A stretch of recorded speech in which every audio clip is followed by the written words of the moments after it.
I'm gonna keep going until I'm tired of being here. I'll never forget that man eating a blueberry out my belly button.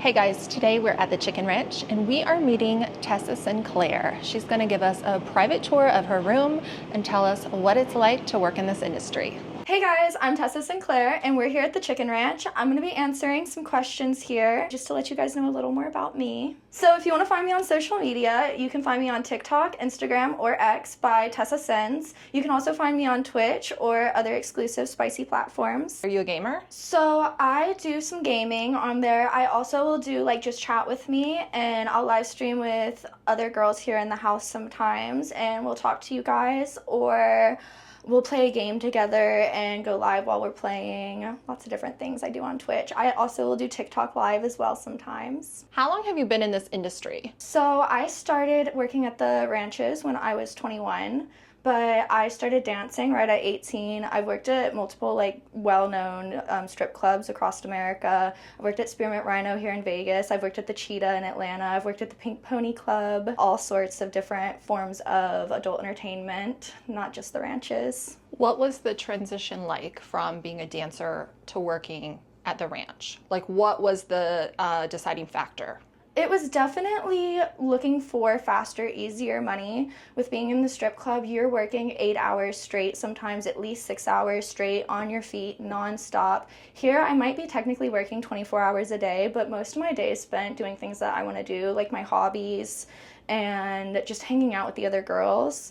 The strip clubs also, there's just so much more drama there, so much more competition. When we're here in the house, we don't have that because of the way our house is set up without a bar hustle. Are you guys friends outside of the ranch? Like, once you leave and your tour is finished, do you keep in contact with the girls, or do you only see and talk to them here? Some of us are. Like, I adore Maya Maxwell. I talk to her when I'm not here. I'll send her little messages sometimes, updating her. I've hung out with multiple of the girls who work here and outside the ranch, down in Vegas. I went to the Chippendale show once with some of the other girls here, so That's fun. Yeah, lots of fun. That's cool. Is your professional life private from like your family and friends, or do they know what you do? So yeah, everybody pretty much knows what I do. My family especially, everybody down to my grandma, my uncles, my cousins, there's no secret in it pretty much. I had my location active actually with my uncle, and he saw and asked me about it. My family even knew when I was a dancer though. I was a bit of a wild child, so it wasn't too much of like a biggest shock factor to them that I went into this type of industry. It definitely wasn't something where like they were angry at me or upset. I've definitely done way more disappointing things in the past. This is like, I make a lot of money here. This is like one of the lesser disappointing things actually. Done some really, really crazy childhood. I grew up in Atlanta, so in Atlanta we have a big party industry there. Yeah, I feel like Atlanta and Vegas are definitely like the club cities. I've never been to Atlanta, but I would definitely like to check out one of their clubs sometime. Yeah, it's a lot of fun there. Yeah. Like in Vegas, it's kind of like just to, you know, like once you turn 18, if you become a dancer, it's like not a big deal. Is it that way in Atlanta growing up? Is it just like another job, or is there still kind of some stigma? It depends on your family, I would say, and your friend groups. If you're in more the outskirts suburbs of Georgia, like farther out from the city, you run into the Bible Belt a lot more than if you're in the inner circle of the city. You have like a lot more just liberal-minded people. And my family specifically, I come from a family of partiers. My dad actually owned a bar, and multiple bars actually in Atlanta. I saw my parents kind of like just grow up in that scene, so I ended up growing up in that scene as well. Do you still live in Atlanta? I do sometimes. I'll go back there and rent a place for a little while and then come back out here. I spend a lot of time over in LA. So how often are you here? Do you come once a month? Is it every few months? I take long breaks actually sometimes, or I will go and do a whole bunch of tours all together at once. My purpose of my longer breaks is to prevent burnout, so I don't get tired of being here, because I genuinely, when I'm here, I love being here. It's like my second home. Having like my room decorated how I want, somebody who's cooking our meals for us, you know, a bar available 24 hours a day. I'm very happy here. So Is it hard to separate physical intimacy from emotional connection? I would say no, actually. It's very easy for me to get feelings for somebody, to have that emotional connection, but it's not necessarily always surrounded by intimacy. I fall in love with somebody for who they are as a person, if they check all my boxes, not for how they perform in the bedroom. Are there times when an interaction leaves you feeling drained, or would you say it's the opposite and you feel empowered? I would say I feel empowered that I can give somebody something that they're not able to just readily have in their everyday life, and it's very special to them. It's a close connection to them, and the fact that I can provide somebody with happiness that they're not receiving at home really warms my heart. It's one of the best parts of the job for sure. Just feeling like I'm helping somebody. So would you say that most of your clients are looking for more than sex, like validation or healing, or is it mainly just the physical aspect? Many of them, they are maybe looking for healing and a close connection. I think a lot of them too, they're looking to fulfill fantasies that they can't fulfill in the real world.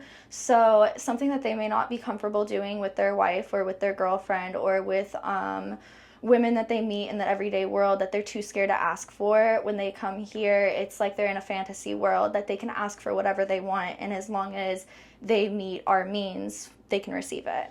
About anything they want, at least. There is some rules and guidelines. Do you think that's the difference? Like that's why they're too scared to ask for it in like their personal relationship, but this is like a fantasy world to them?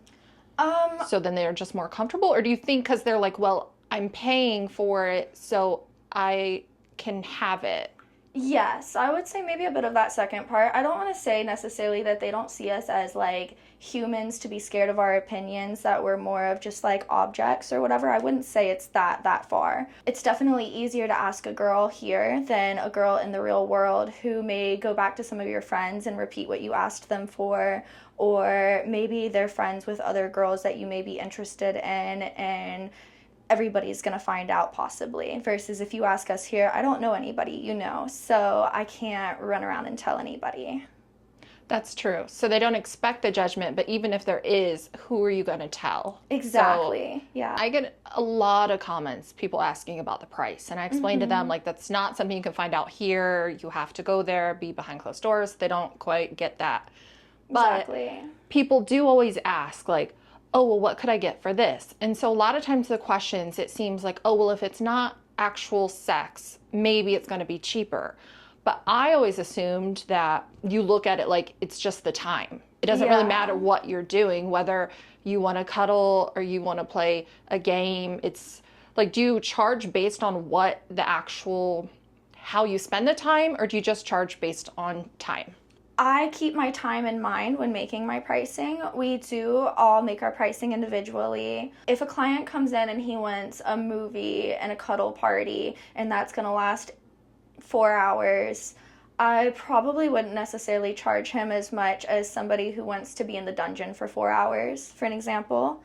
It's very hard to just throw out a number sometimes for certain parties. That's why we make a menu too, to kind of gauge what different activities and the price that we put with it. How long do you plan to stay in the industry? Is this something you're doing with a short-term goal in mind, or is this a lifelong career path?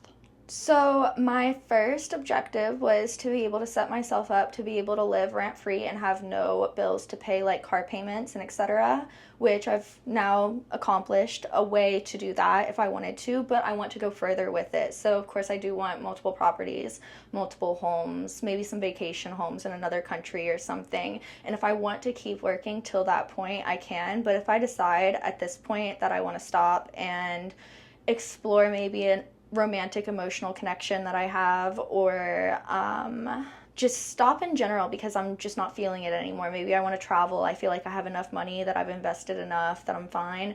Then I can stop. But really, I'm going to keep going until I'm tired of being here. I want to get as much money as I can that maybe possibly I could retire off this job rather than having to go from this job to another career. Have you ever thought about that? Like, oh, if I ever got tired of this, I would do this instead? Like, is there something else that you're passionate about? I've considered going to law school actually. I'm not really sure how that would conflict with my past and working here, but I do want to do what I can to help normalize the sex work industry or help normalize the adult entertainment industry. I've actually even considered some people that I know in Georgia have given me the idea and want to help me with it, starting an adult entertainment lobby in Georgia to help advocate for dancers there and etc. So that would probably be one of my first stepping stones into getting into doing law school, and I would want to probably actually be a public defender or a criminal attorney because I feel a passion to helping people whose lives are on the line and their life might be over because of a mistake that they made or didn't make. And I don't think that every single crime should warrant you going to prison for an extensive amount of years. You mentioned you're not sure if this would affect like becoming a lawyer. Do you think working here, does it affect other opportunities? For example, like when you were talking about like, you know, living rent free and having properties, like when people are doing like background checks or employment verification or whatever, is it ever an issue, or do people, they just care, okay, it's legit, you have income, like that's all they care about? So I used to live in a really nice apartment in Buckhead in Atlanta, and I actually used my bank statements to get approved for that apartment, and they just make sure as long as you have a decent amount of income coming in, they don't care to see your pay stubs, but your bank statements have to equate to 5 times the rent. Okay. So my rent was $3,000. I needed to make sure that I had 5 times that coming into my account every month to be able to be approved. The way I look at it, I think, you know, you're doing this legally. It shouldn't affect any job or becoming a lawyer or whatever. I know there's like the stigma. Yeah, but it shouldn't. I mean, and if that's it's what legal, I want to help yeah. to normalize. But for an example, you see school teachers losing their jobs because they're on OnlyFans. That's a legal form of income. But me personally, would I want my child's school teacher to be, you know, an ex-brothel worker, sex worker? Maybe not, honestly. I think maybe there is some jobs specifically that if you're out advertising yourself openly, like I do on YouTube, maybe it's a little different if you're one of the girls who are faceless here or things like that, especially with like older kids, like high school age kids, them finding out that their teacher used to work somewhere right like here maybe isn't the best thing. So I think maybe some specific jobs like that. There's really honestly very few that come to mind that I would think of. Like lawyer, I don't think it should affect. I'm not, you know, molding our next generation of society. So do you think it's still, because I know there's a lot of girls who aren't like publicly working here and they don't show their face in photos. Do you think with the way technology is now, can you actually keep it a secret? I think if you work hard enough to do not show face in anything, do not show your face in anything of the other girls. Also, if we're posting on social media, don't be in our live videos, don't be in our photos. You would have to work very, very hard at it, and that's honestly why I went right out and showed face, because I didn't want to put all of that work and effort into trying to hide this, and then it just eventually coming out. I'd rather just own it. Yeah, that's what I thought. I almost feel like you would have to not have an online presence at all, because I just feel like you would kind of be like, hey, that looks like so-and-so or whatever, you know what I mean? Like, or if they're following you and then, you know what I mean? Like you said, like kind of make the connection, and yeah. I almost feel like you would have to completely be offline, not use social media. So in 2021, I blew up on TikTok as a dancer. So plenty of my followers on TikTok, of course, they're interested in the adult entertainment industry. It would have been so easy if I was trying to hide it for somebody to make that connection, especially because my name here at the ranch is Tessa Sinclair. It's very similar to, kind of similar, play on words, to the name I went by as a dancer. When we do the indoor hot tub room here, that would be probably my favorite type of party to go and do, is just dance out there on the pole, get in the hot tub. It's a lot of fun for both of us. The movie parties are nice. I think my favorite party I ever did was an overnight party where we did movies, we did the hot tub. He ordered in food for us, he brought me gifts.